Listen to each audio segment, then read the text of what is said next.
And as we call it, very popular evolution of how Facebook evolved from the apes. And today, I mean, that's how we have grown up today. So what are the negatives? We saw the positives and negatives. We saw the open comment saying, I instant sharing of status. What am I doing? I spoke to you at the start. I am here in Pragati Resorts attending this. Can be my status update. So people in my group all know where I am, what I am doing for the rest of the day. Don't touch him, don't call him, or don't call her, because he or she is busy with an entire day's workshop at this particular location. Your friends, your family, everybody comes to know about it, unless you have not told them where you are. Posting pictures. I'm a very, very active social media animal, and I think I use my data card to the maximum.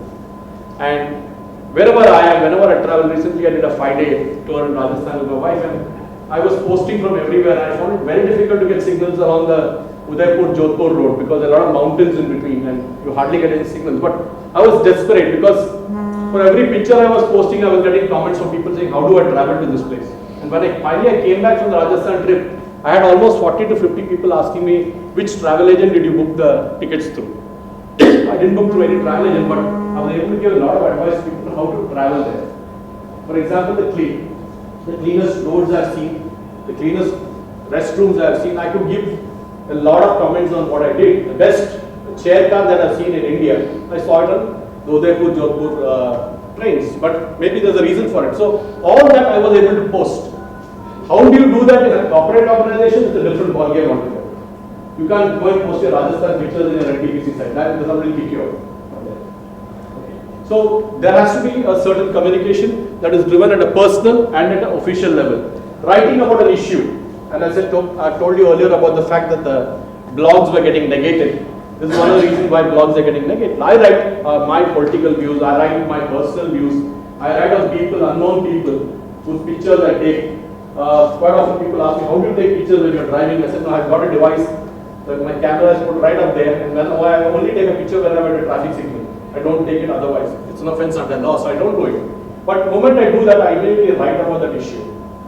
As to what it is, why is this person so good? And you won't believe, I can give a small anecdote of how it happened. There's a boy who was a very poor family from Karimnagar. His mother is a BD roller. And father died when he was pretty young, and his two sisters got married off with great deal of difficulty.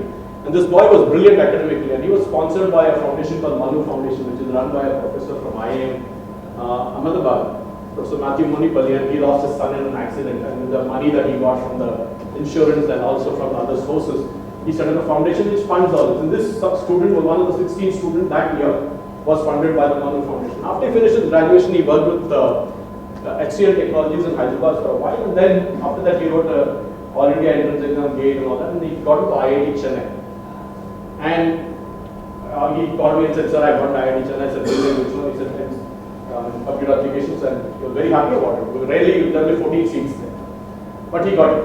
So when he was going, I asked him, what about the money? He said, sir, that's a problem, sir. I don't have any money. I paid 14,000 rupees for my hostel fees and another 16,000 towards my tuition fee. But I'll manage, sir, I'll manage something. I said, just hang on there, right there. I was near the HDFC ATM of my hospital in Apollo, and I took out some money and gave it to him. And I said, stand right there and take a picture. I took a picture of him. From there itself, I posted about this boy.